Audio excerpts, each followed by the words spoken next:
안녕하세요. 중국어로 가는 한문의 저자 김동렬입니다. 이번 강의는 17강이고요. 6자를 배워보도록 하겠습니다. 첫 번째 글자는 장군부, 두 번째, 세 번째, 네 번째 글자는 나무목, 끝말, 아니다, 미. 그 다음에 다섯 번째 글자는 흑토, 여섯 번째 글자는 쇠금입니다.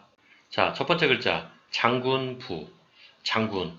장군은 전쟁 나서 싸우는 장군이죠. 하지만 여기서 설명드릴 글자는 장군이 아니고 항아리를 뜻하는 장군입니다. 지금은 우리가 사용하지 않는 말이지만 예전에는 이런 항아리를 가리켜서 장군이라고 불렀습니다.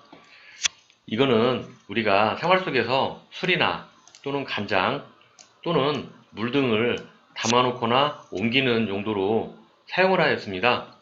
글자의 모양을 한번 보시면 이 글자가 이렇게 아래쪽이 조금 오므라들죠? 가운데는 퉁퉁하고요.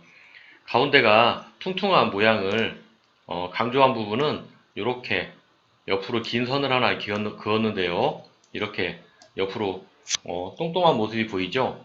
그리고 위쪽은 이렇게 선으로 이렇게 묘사를 할 수 있는데요. 그렇습니다.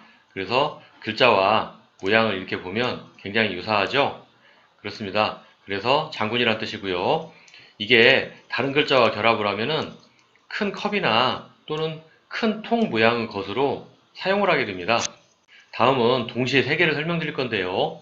나무목, 끝말, 아니다미 세 가지를 같이 설명드리겠습니다.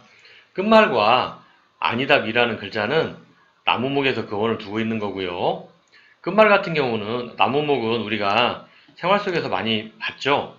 그래서 이 글자를 써보자면 요렇게 요렇게 요렇게 요렇게 쓸 수 있고요. 끝말 같은 경우에는 나무 끝에 무언가가 걸려있다 이런 의미에서 끝말이라고 사용을 하고요. 글자를 보면 맨 위쪽이 바로 밑에 있는 선보다 좀 길죠.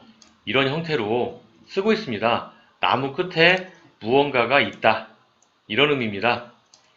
그리고 옆에 있는 아니다미는 그 옆에 있는 그림이 하나 더 있죠. 나뭇잎이 하나도 없는 거죠. 그래서 나뭇잎이 아직 핀 것이 아니다. 그러니까 겨울인 것 같죠? 또는 초봄. 그래서 나뭇잎이 핀 것이 아니다. 그런 의미에서 아니다는 의미로 쓰고요. 선의 형태를 보면 끝말과는 조금 다르게 위에 있는 선 부분이 조금 짧죠? 아래가 길고요. 그래서 모양은 같지만 길이에 따라서 끝말과 아니다미가 서로 구분이 되겠습니다. 다음 글자는 흑토입니다. 흑토의 글자는 땅 위에 나무입니다. 글자를 보시면 아래쪽에 이 선 모양이 땅인 것이죠. 그 다음에 위에 이렇게 십자가 모양은 땅 위에 서 있는 나무를 가리킨 모양이죠.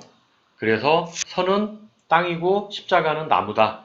그래서 한문에서 이 글자가 들어가면 땅을 가리키거나 또는 흙을 가리키는 의미로 사용하게 됩니다.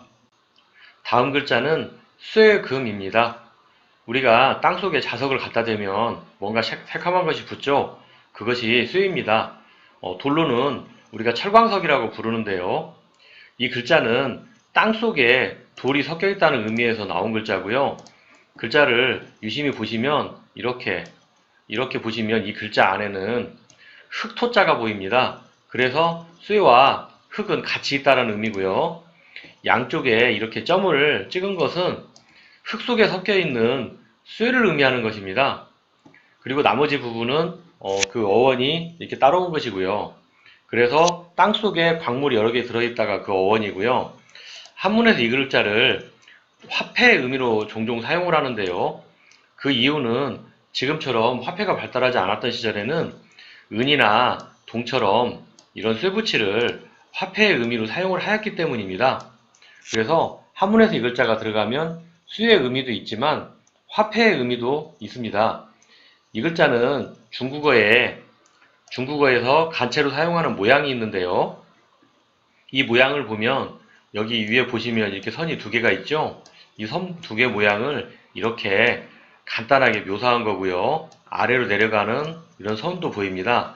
그래서 이렇게 가져온 것이죠. 그래서 이런 모양으로 간체를 사용하겠습니다. 그래서 우리가 오늘 이렇게 장군부, 나무목, 끝말, 아니다미, 그 다음 흑토, 실금 이렇게 6자를 알아봤습니다. 이번 강의는 여기서 마치도록 하겠습니다. 다음 강의에서 뵙도록 하겠습니다. 감사합니다.